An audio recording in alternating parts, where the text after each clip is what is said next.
It's time for the Rick Smith Show. Now, here is the voice of the working class, Rick Smith.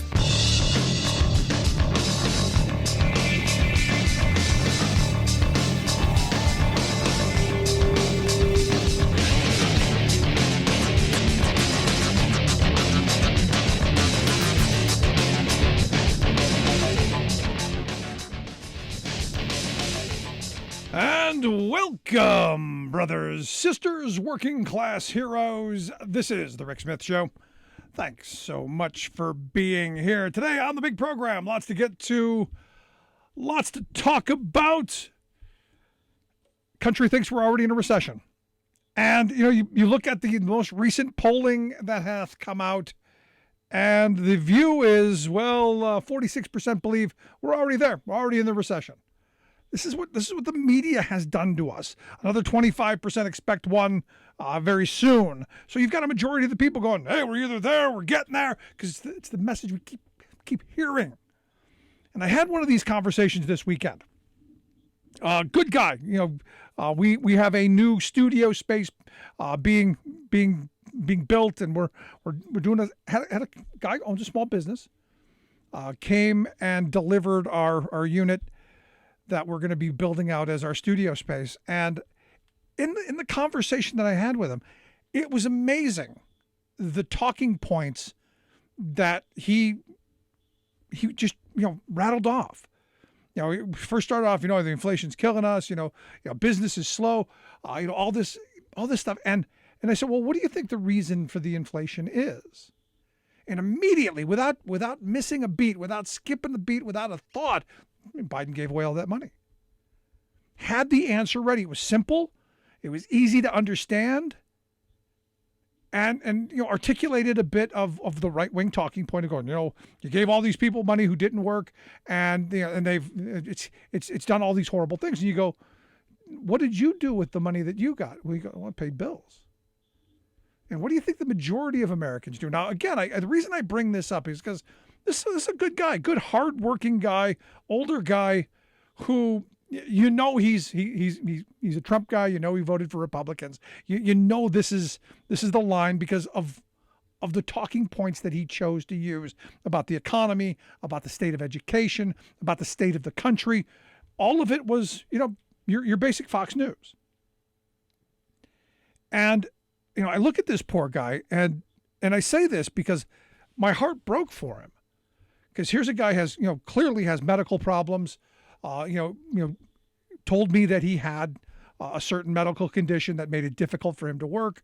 But there he was out there, he had a whole bunch of visible problems that you go, explain to me why it is that your thinking is the way it is. It comes back to, it's the media that's being force-fed to this person. So we had this conversation about what is and what isn't inflation, and what is causing it. And the more we discussed it, the more he's like, that actually makes sense. That makes more sense. Good old-fashioned American greed makes a lot more sense than, we gave working people some money to get through a pandemic to put food on the table, to ensure that they didn't lose their homes or fall behind on their bills. We did that because, we didn't allow a lot of people to work. And it became one of these moments where you could see in this guy's head that something was moving. He was going, this makes a little bit different sense than just the very simplistic, Joe Biden gave away a bunch of money. And this is the great thing about right-wing arguments is they're very simplistic. They're very easy to digest. They're very easy to regurgitate. They're very easy to get behind because on a slight level, they make sense. The lowest common denominator argument makes sense. We gave irresponsible people a boatload of money and they spent it frivolously. And yet you go and you talk to people and you go, well, what did you do with what was given to you? During the pandemic, while people weren't working, what did you do with the extra unemployment benefit, with the food stamp money that was going out? What did you do with all of that? And to a person, they all come back with, I used it to make it till tomorrow. in essence, did what was expected, did what was planned. Now, are there criminals out there who were doing horrible things? Yeah, there were. There's always going to be a con. There's always going to be someone who's the a-hole. There's always going to be that guy. But you don't punish, people like this guy, salt of the earth guy, hardworking guy, and easy to pit against other working people. Because look, the guy's a hardworking guy. And you put that narrative out there. You go, there's a bunch of people out there who aren't working as hard as you. There are a bunch of people out there who are sucking off of your dime. They're taking your part of the pie. They're taking your cookie. And they get angry and they vote against their own interests. Because here's a guy who should be getting assistance, help with medical, help with wages, because clearly had some serious ailments. Now, the reason I bring up this funding stuff, because we're going to hear a lot about it here over the next several weeks. The GOP and the right-wing mouthpieces are doing the inoculation right now of getting people all bunched up in the panties. We're getting people all riled up because there are criminals out there. Because there's a new Government Accountability Office report out that's saying that because of the benefits that were handed out during the pandemic, there may be as much as $60 billion in fraudulent unemployment insurance claims that were out there. And I don't doubt that because our systems are so broken or so overtaxed, and our ability to ramp up and to actually do the work, that there were some things that slipped through. I don't doubt that at all. But you go, $60 billion is a lot of money, Rick. It's an awful lot of money, and it is. Except when you look at the fact that we gave out almost $900 billion and got it out the door as quickly as possible to ensure that people didn't lose their homes, ensure people didn't go hungry, ensure that the lights stayed on, that the economy didn't completely collapse. And this is not just defense of Joe Biden. It's also a defense of Donald Trump. Because remember, they pushed out a boatload of money as well. This was a bipartisan effort that now Republicans are going to use. Because remember, if you remember the Lindsey Graham, we're giving people extra money to be unemployed. They're too lazy to go back to work. They're now going to use this as that dividing tool. Because now we're going to be pitting neighbors against each other. Well, your neighbor got something that maybe you didn't get. You should turn them in. Now, understand, according to this Government Accountability Office report, they're saying that there's all these billions that were fraudulently paid out, and they're identifying it as it's waste, fraud, abuse, and mismanagement. But because remember, there were two different programs. There was the Pandemic Unemployment Assistance Program that for the first time gave unemployment benefits to freelance workers, self-employed workers, independent contractors, people who were not, W-2 employees. And then there was the Pandemic Emergency Unemployment Compensation Program that extended unemployment for traditional unemployed people who maybe ran out of benefits on the state level, and then gave a little bit more, the 600 and eventually the 300, that helped people survive. Because understand, and this is one of those things that we talked about during the pandemic, that unemployment insurance only replaces about 40% of your income. And I think a lot of working people went, oh my goodness, I didn't realize it was this bad. Because, well, conservatives, my Republican friends for decades, have been attacking unemployment benefits under this guise of, the lazy people will suck it all dry. No, what a solid unemployment benefit gives you is the ability to be a little judicious in what jobs you take. You're not going to take the first poverty wage job, desperation class job that comes down the way. You're going to go and try and get something to stabilize your standard of living. And this, again, doesn't play well in GOP circles, because we want desperate, exploitable workers who are going to do the crummy jobs for poverty wages. Now, understand, I'm in favor, if you cheated in this system, if you went after and you used multiple social security numbers, and you went after and you used multiple email addresses to game the system, and you filed for dead people, if you did these things, then yeah, we should be seeking those folks out. If you were in federal prison, for instance, and you were collecting unemployment, that's not how this was supposed to work. Now they're going to pursue states like California, New York, Pennsylvania. California, New York, Pennsylvania.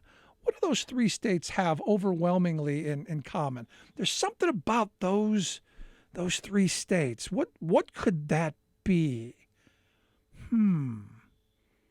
Could it be, I don't know, Democratic governors? Could it be, blue states that, voted against Donald Trump? Could that have something to do with the Republicans going, no, we're going to get to the bottom of this? No, understand. I want criminals prosecuted.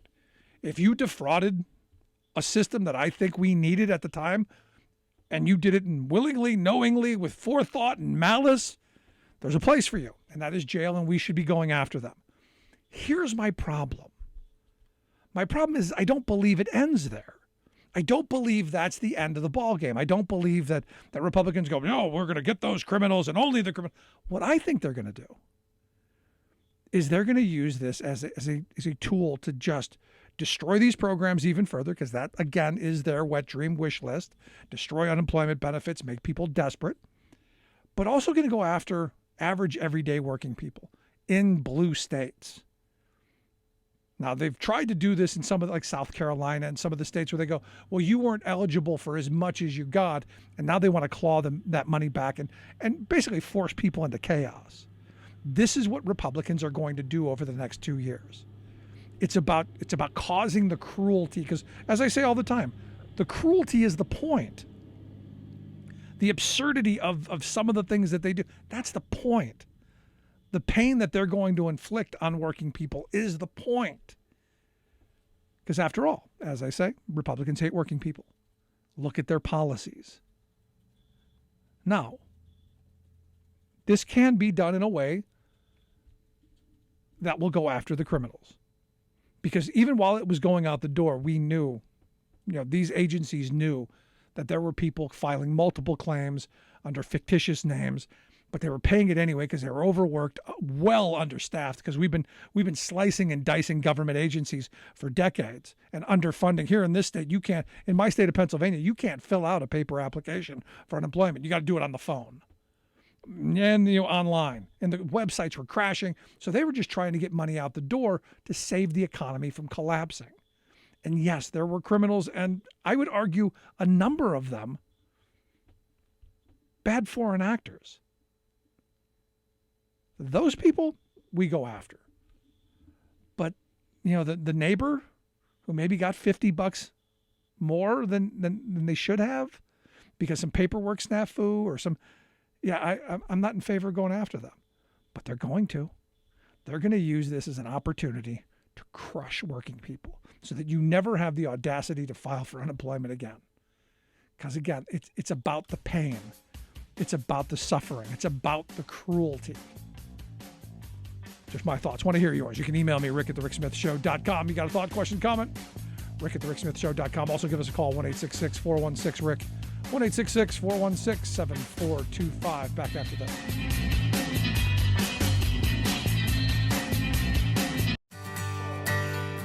From the steel mills of Pennsylvania to the auto factories of Michigan to the modern makers movement, manufacturing makes our nation great. I'm Scott Paul, President of the Alliance for American Manufacturing. We bring business and labor together to advocate for policies that everyone can agree on.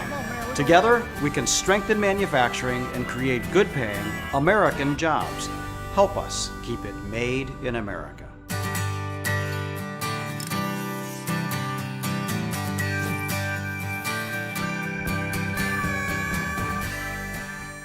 We are AFGE, the American Federation of Government Employees. We represent 700,000 federal and D.C. government workers who are the vital threads of the fabric of American life. We support our nation's military. We take care of our nation's veterans. We protect our nation's borders. We respond to our nation's crises and natural disasters. We provide services to our nation's seniors. The American Federation of Government Employees. We work for America. Welcome back to the Rick Smith Show. Now, here is Rick Smith. So some good news in Iowa and Wisconsin as the Case New Holland workers have agreed to a tentative agreement in their contract. You may remember from our Working Class Heroes radio tour, we met folks in Racine, Wisconsin, and Burlington, Iowa, as those guys have been on strike for 9 months. They've been on strike.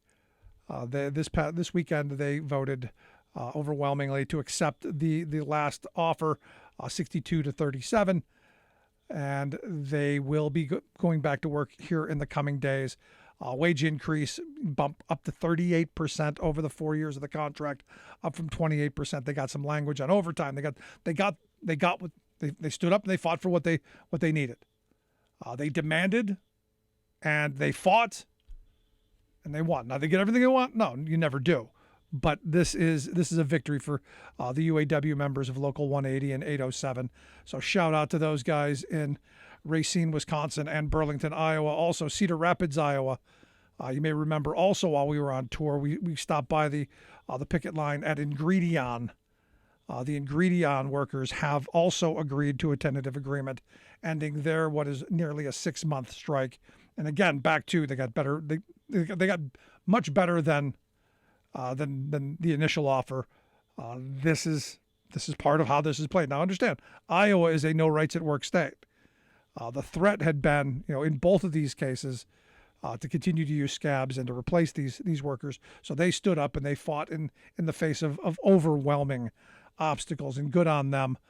They're going to be going back to work here in the coming days as well. Tomorrow on the program, we'll have one of the BCTGM representatives come and share some of the thoughts there. Also, shout out to our listeners in Los Angeles, the Teamsters Local 396, Republic Services workers in LA. They have won significant wage, pension, and health care increases in their contract. This is good on them. Industry leading contract. And this is what contracts are supposed to be about: raising conditions, raising people's ability to make ends meet, raising their ability to have a better standard of living. So good on them. If you've got thoughts on any activity going on, let us know. We'll get folks on to talk about it and share the good news. Because for me, every one of these victories is another positive that keeps the snowball growing and rolling, and encouraging others to do the same and stand up and fight for better wages, hours, conditions.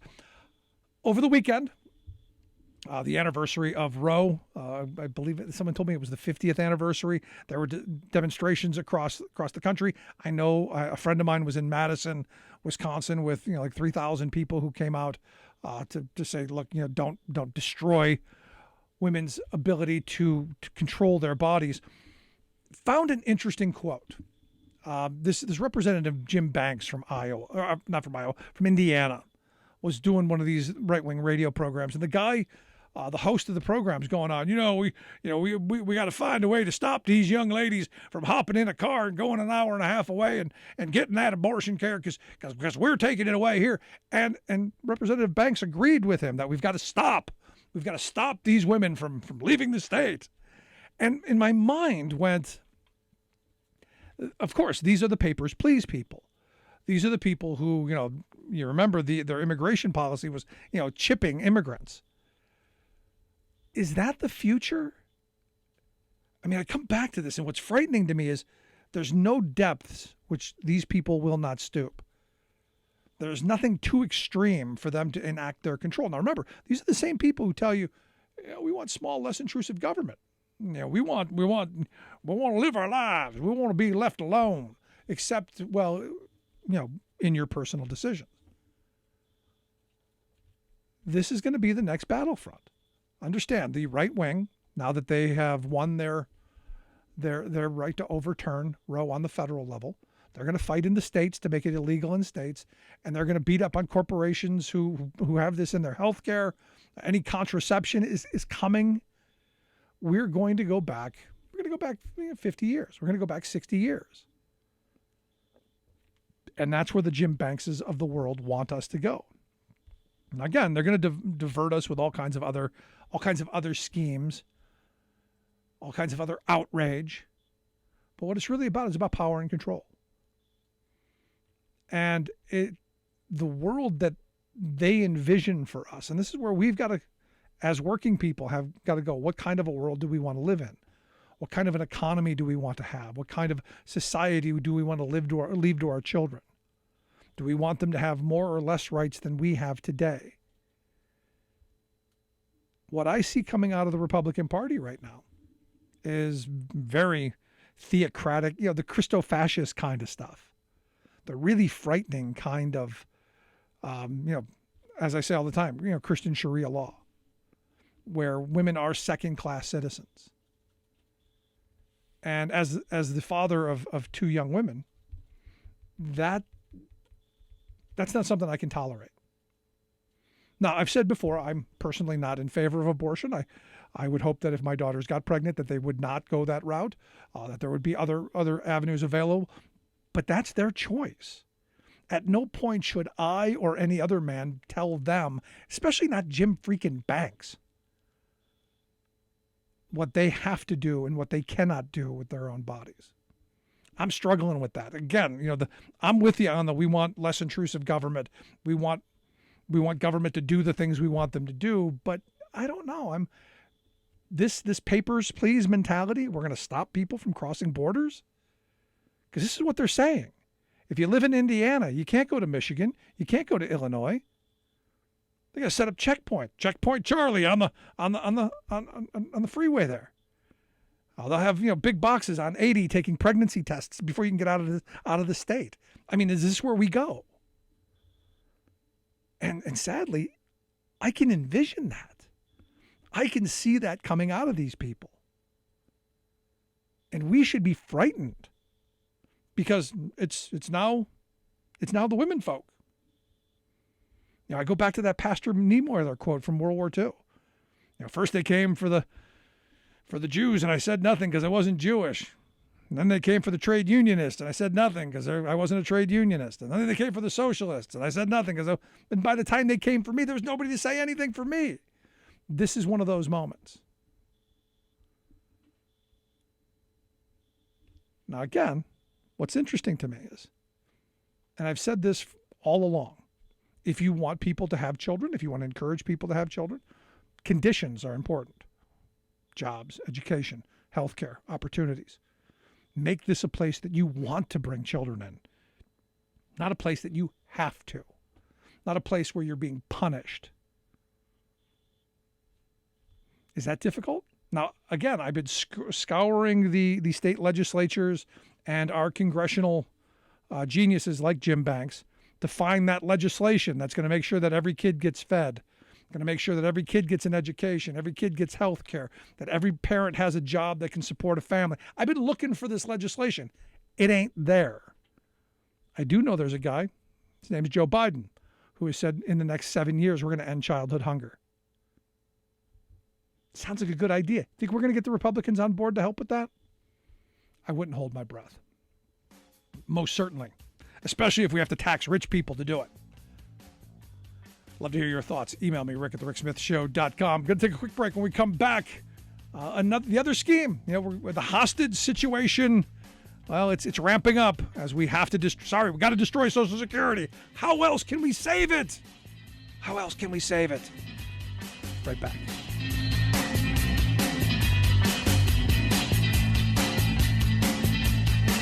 We've been farming the same farm for 3 generations, and it's just always been where I've wanted to be. Any farmer you talk to in Montana will tell you that the climate is definitely changing. The weather is way more extreme. We went from the wettest year we've ever had to this year with the worst drought we've had since the 80s. We've done everything we can to keep water going, but it got close to running out. Farmers can't afford the cost of climate change. Congress has to get this done. It takes a lot to raise a family. A good job, a good salary, and some patience. A lot of people my age are drowning in college debt. But I chose a different path. I'm a member of the IBEW, the International Brotherhood of Electrical Workers. I work hard for my job, and I love what I do. I had a lot of choices for my future, but I made the best choice for my family. IBEW, the right choice. Welcome back to the Rick Smith Show. Now, here is Rick Smith. So again, find it interesting. The first club out of the bag that Republicans pull out is, hey, we've got to save that Social Security. And how are we going to save it?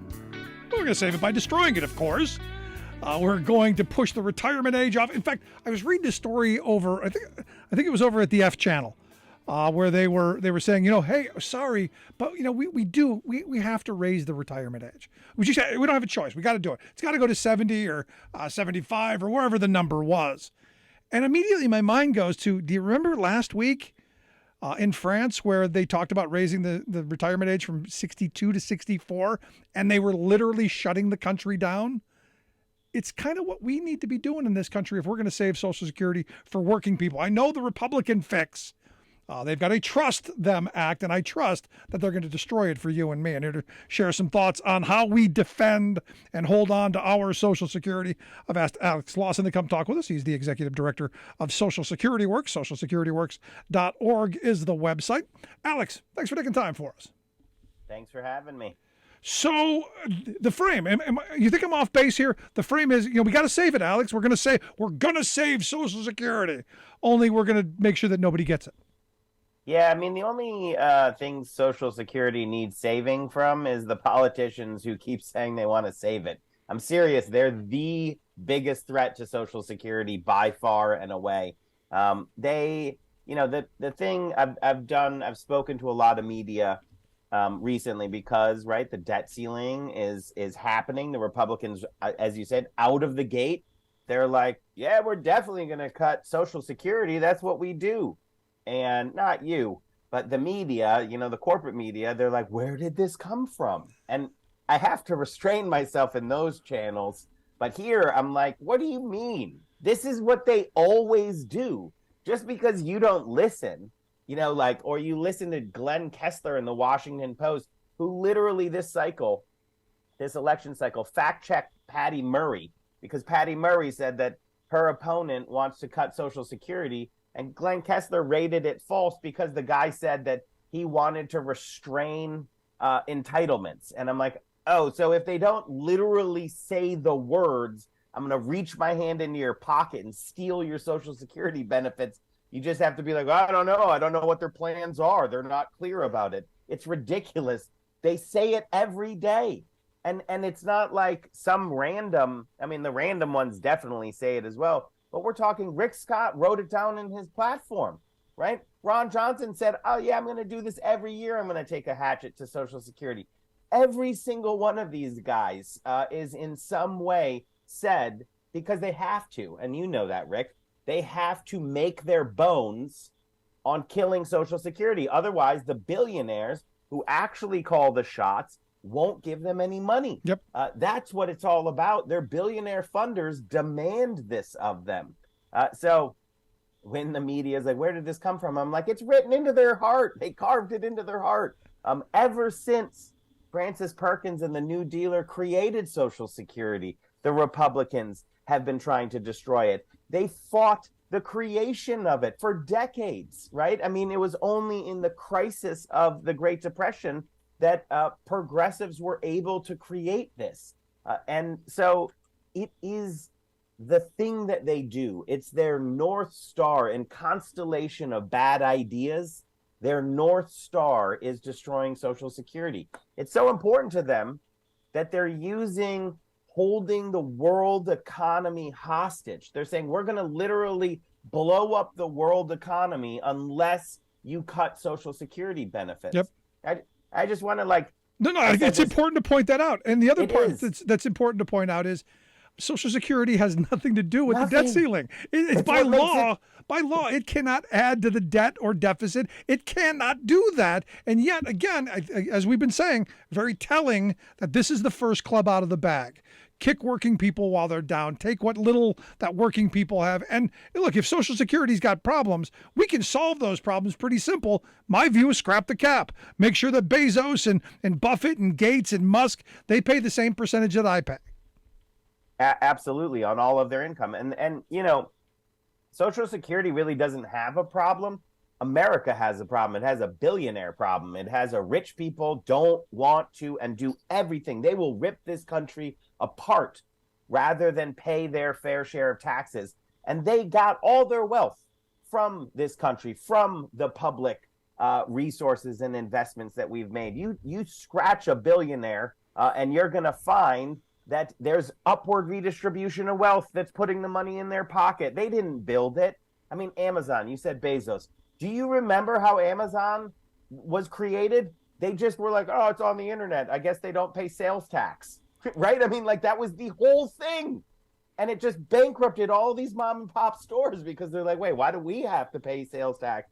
And I mean, like, this is the world that we live in where you have case after case after case. I won't just go through them all, but these billionaires, you know, they have to pretend like they created all of this when they didn't, through some trick of greed, luck, you know, I don't know. But it plays that narrative. Lack of moral focus. But then for some reason where they always come down on is like, and that's why we have to destroy Social Security. And I do have a theory on this, Rick. I think it's because Social Security works so well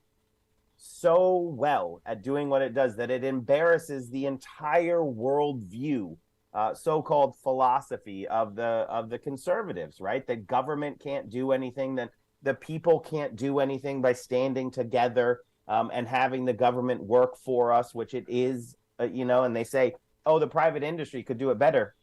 Private industry looks at Social Security and they can't, you know, Wall Street is the private industry here. They just can't keep their greedy hands off it. They want to steal all that money. The private industry cannot do what Social Security does. And that's why I think the billionaire class hate it so much, is it puts the lie to their whole thing.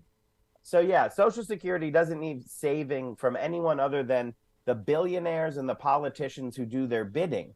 But it certainly does need protecting from them because, as we've noted a few times, this is the biggest weapon in their arsenal, is holding the debt ceiling hostage.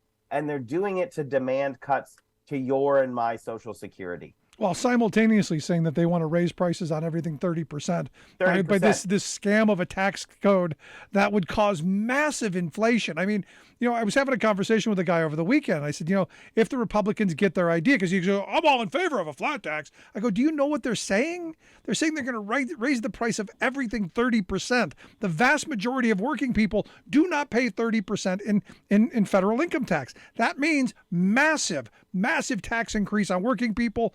And, well, you know, huge cuts on the very wealthy because they don't consume at the rate that working people do. Yeah. It's you know, that one I can see like a little bit how it confuses people because our tax system is really not well understood. But when you explain it like you just did, I mean, you can watch people. They're like, oh, no, I don't want to do that. I want the rich to pay more in. And you're like, that's not this. This is the opposite of that. That is, we need to increase our progressive income tax on billionaires. We need a wealth tax. We need to bulk up our estate tax. I think that there should be somewhere close to a 99% estate tax on estates over $5 billion. That level of wealth is very destructive to the fabric of our nation, to civility, to the functioning of our country. And an estate tax is super fair. It's not even on a person. It's on a thing that doesn't exist if there's not a functioning state, the estate. So there's so many things that we can do. The big problem, as you know, I think I've said it, we're sort of dancing around it, is that the corporate media is the billionaire class, right? Like it's the same thing. So everyone's getting their information from the billionaire class, and the corporate media is like, oh, we don't know. We have no idea where all these problems are. Who knows how to solve it? Yeah. And you're like, it's amazing. you. Yeah. You are the guy dressed as a hot dog being like, we're all trying to figure out what's happening here. And so it's so critical that your voice is out here, and we need to make sure that we tell this story. Republicans are coming for your Social Security. If we stand together, we will defeat them like we have before.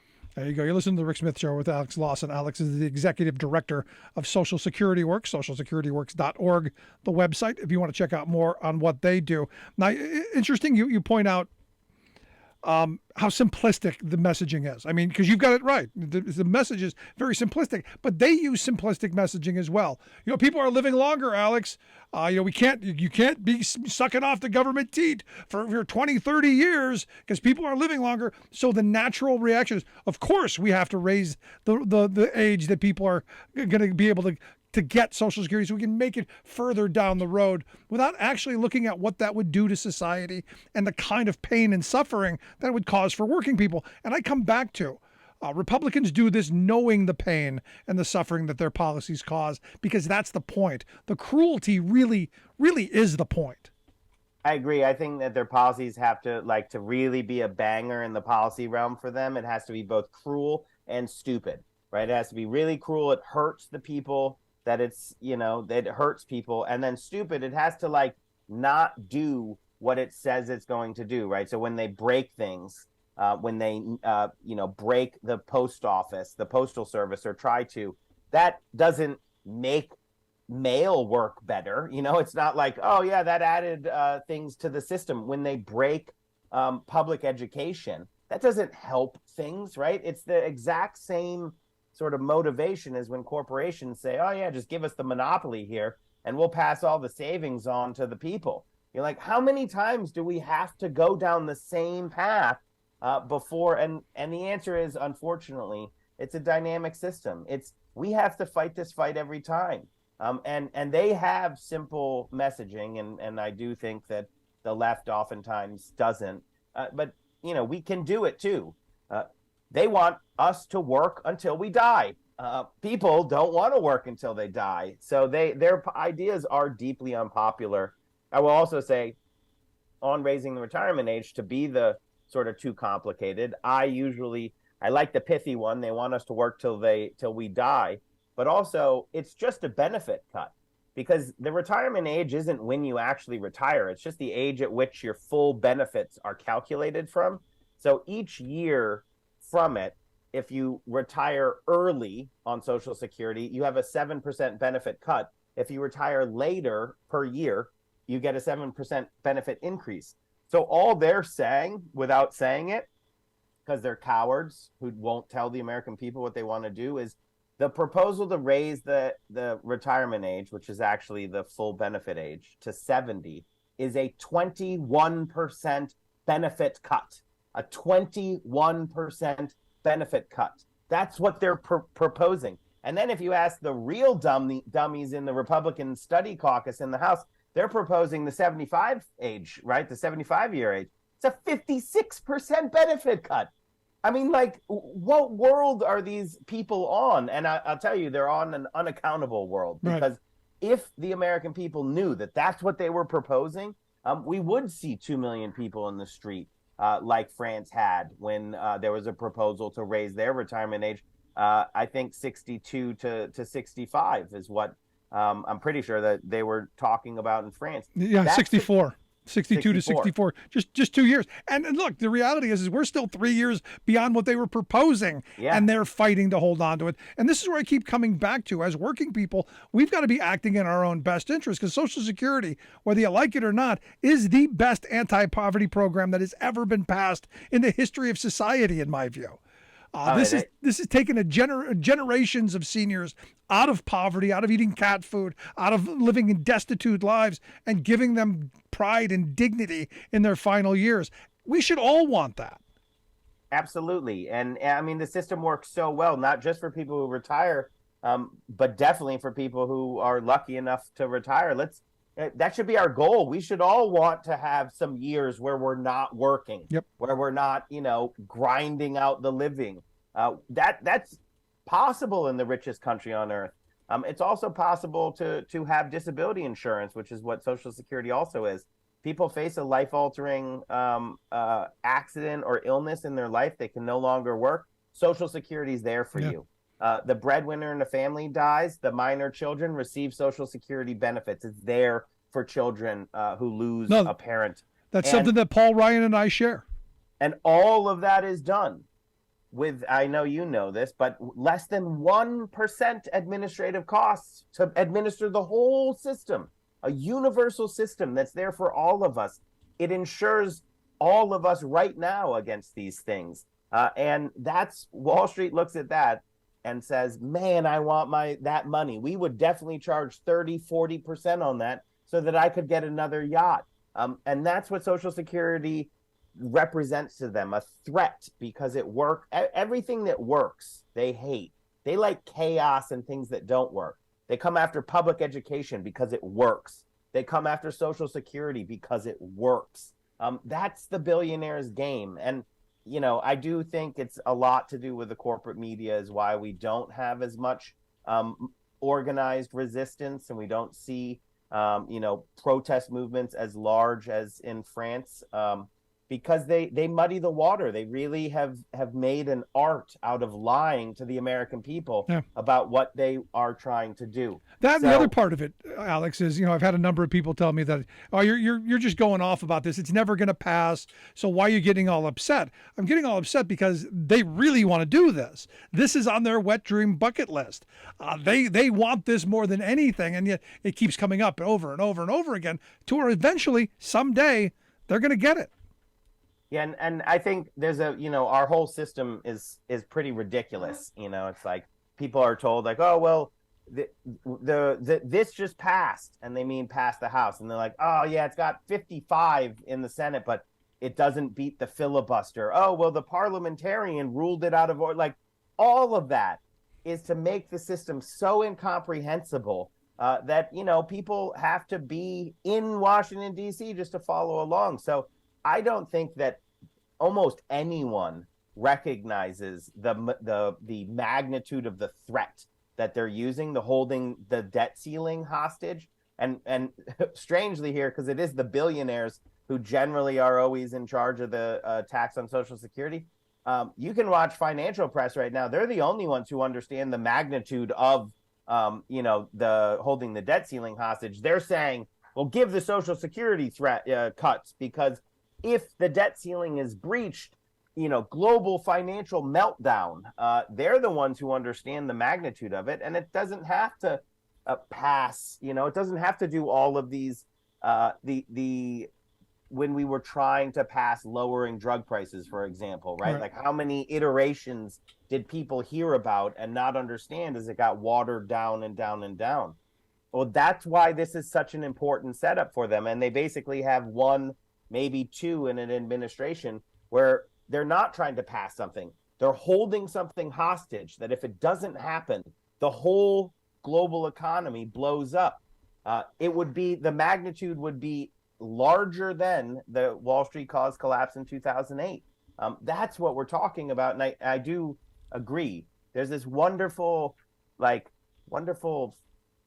it's an inability sometimes of the American people because they're like good and great, right? They go out, they work hard, they follow the rules, and you tell them like, hey, the Republicans really want to destroy Social Security, and they're like, no, I don't think that it can't be that bad, because they can't conceive of that, right? Because they're like, no, I would never. What do you mean?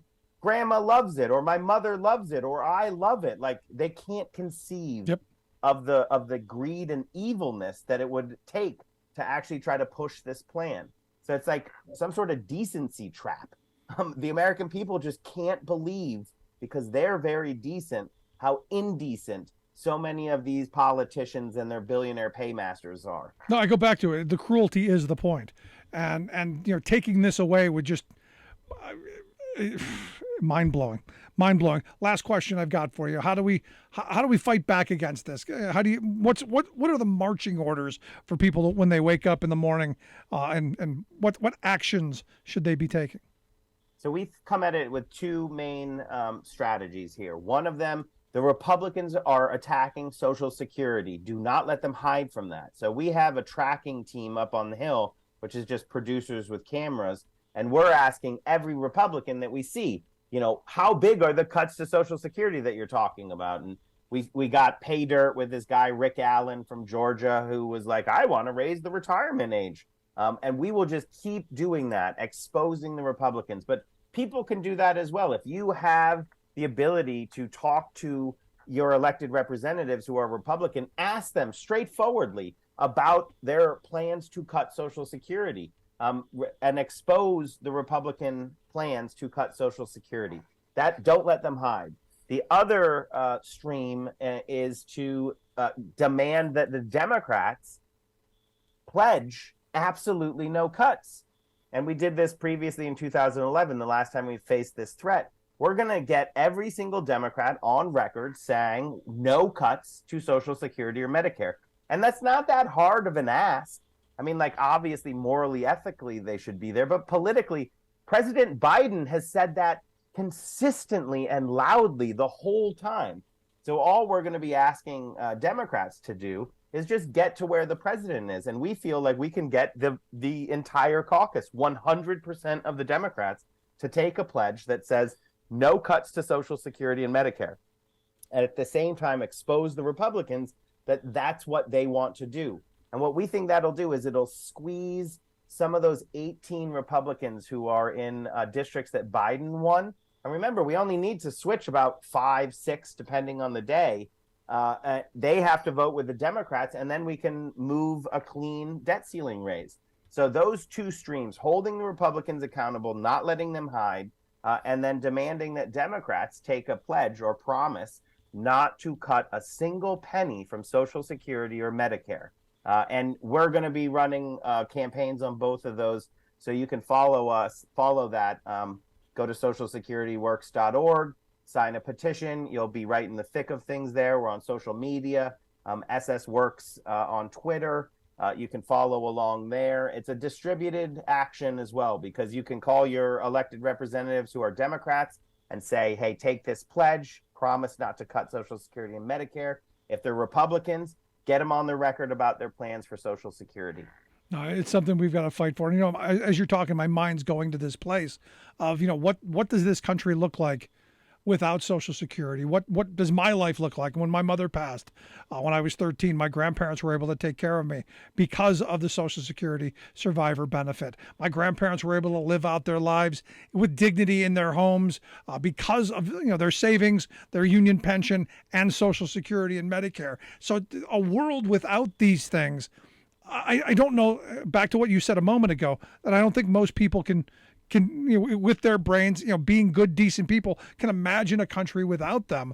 But yet we've got a political party that, as I say all the time, Republicans hate working people. Just look at what they're doing. This is what they're really trying. Absolutely. They are. And I mean, the world is easy. You can read about it. 1 in 2, 50% of seniors lived in poverty. There was a poorhouse in every single state in the country except New Mexico, I think because it was sparsely populated. Never figured that one out. If any of history buffs are your audience, I'm always interested in why no poorhouse in New Mexico. But everywhere else, there are poorhouses. That's where working people who exhausted their wages, their savings, and didn't have family to support them, that's where they went. They were locked in. These are debtors' prisons. Social Security and Medicare erased the whole concept from Americans' brains. We don't even know that there were poorhouses here. There were in every single state. That's the world that the billionaire class, they pine to return to that. They pine to return to a time when working people had absolutely no shot. Now maybe there's a small shot, but for a life where you can retire with dignity, there's still way too much risk for everyone there. But it's far better than a place where you got put in the poorhouse if you ran out of money and they locked the doors at night. That's the world the Republicans want to return to. There you go. Alex Lawson, appreciate the time, man. Director of Social Security Works, socialsecurityworks.org. Quick break, right back. The best way to strengthen America's economy? How about investing in America's fastest growing industry, clean energy? We're talking jobs, millions of them, the type that pay well and can't be outsourced. Because the thing about clean energy, it's all right here, American made.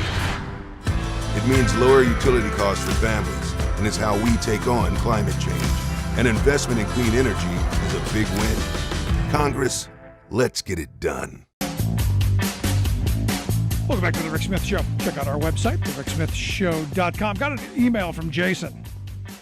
Jason asks, do you think the President of the United States will even allow the Teamsters to strike at UPS? I'm unaware after I'm unsure after the railroad fiasco. Different sets of laws, Jason. Different outcomes. There's really no lever in the private sector for the president to demand they go back to work like there is on the railroad. I mean, the different laws. The rail workers covered by the Railway Labor Act. The UPS workers would be covered under the National Labor Relations Act. Very different. The Railway Labor Act gives Congress the ability to say no. You're going to get what you get, and you're not going to throw a fit. No striking. They have that ability. Now, again, I think the president, the messaging out of it was all the wrong stuff. And I had said, months earlier when someone had asked, do I see a railroad strike happening? And I said, no, I don't foresee them being allowed to strike. If they are, it's going to just be a very, very short, planned, afternoon. It's not going to be a prolonged strike because it is such a vital part of our economy, especially coming out of the pandemic with all the things that are going on. It would be an economic nightmare, and it would be really harmful to the Biden administration if they allowed that to happen. As pro-workers they are, and look, I believe they are, they were never going to shoot the hostage. They were never going to allow that to happen. Now, do I think they should have messaged it a lot better? Absolutely. And I said from the beginning, they should have come out the next day and said, look, we're going to move legislation to make sure that workers get sick time. We're going to make sure that every worker gets sick time as a call to arms for everybody. That didn't happen. And there's a bunch of reasons for that on all sides of the aisle. Some of the unions weren't communicating. The legislators weren't on the same page, and the administration was caught unaware. They really thought that the deal was done. And a lot of people did. I had talked about it, a month earlier saying, I'm not sure. I'm hearing rumblings. But the one thing I was positive of, they weren't going to be allowed to strike. The UPS situation, a little bit different. And I've got, people emailing me all the time going, on both sides. Yeah, we want to strike. This has to happen. We're going to show them. And then people on the other side going, well, maybe we not. Because understand, a strike is the drastic measure. Nobody wants a strike. It's painful. It's economic pain. It's harmful to a company. Look, I've been on strike before. The company was hurt by it. That's part of the deal. It's part of why you do it. To cause that economic pain, to bring them to the table, hammer out the best agreement. I'm hopeful that UPS isn't going to push into the place where a strike is there. And as I understand, the issues are many and varied. The economic part, especially for the part-timers, is huge. The surveillance and the harassment part for the package drivers and the feeder drivers, huge. Will there be a way forward? We're going to find out. And as I said, before, this is a moment where Sean O'Brien has the opportunity to get on that wall of legendary labor leaders by getting an agreement that's going to be transformative in the industry. And something that the FedEx workers, something that, Amazon workers of the future are going to look at and go, we want that. We don't want to be just marginal. We want to be better. And UPS is the company that can make that happen. We're talking billions and billions of profits that these workers have worked for. With UPS is one of those things, and I had someone not too long ago come on and talk about this. They don't produce anything. They don't make anything. Everything that they make, all the profits that they make are because of the labor of their Teamster members. The people out there, driving the trucks and pounding the pavement and delivering the packages. That's the business. If you're not compensating them, if you're not treating them fairly, there's going to be a consequence. And I'm still not 100% sure in either direction. And this is a good place for O'Brien to be, where the want for a strike is there. I talked to a lot of UPSers who are saying it's time. It's time to go. It's time to fight. It's time to take this to the streets. It's time to demand. And there are some who are saying, look, we want to hammer out the best agreement. And if striking is the option, well, we might have to use it. Don't want to. But do I think the administration is going to stop it? No. Because there are other options. The Postal Service, there's Amazon who will ramp up hugely. FedEx, there are other options. As where the railroads, there aren't. So that's my thoughts. Appreciate the email. And if you've got questions, comments, something on your mind, I want to hear it. Email me, rick@thericksmithshow.com. Thanks so much for tuning in. If you miss any portion of the program, make sure you grab the podcast wherever you find your favorite podcasts. You'll find ours. Also, like I said, question, comment, email me, rick@thericksmithshow.com. Thanks so much for being here. We'll see you back here next time.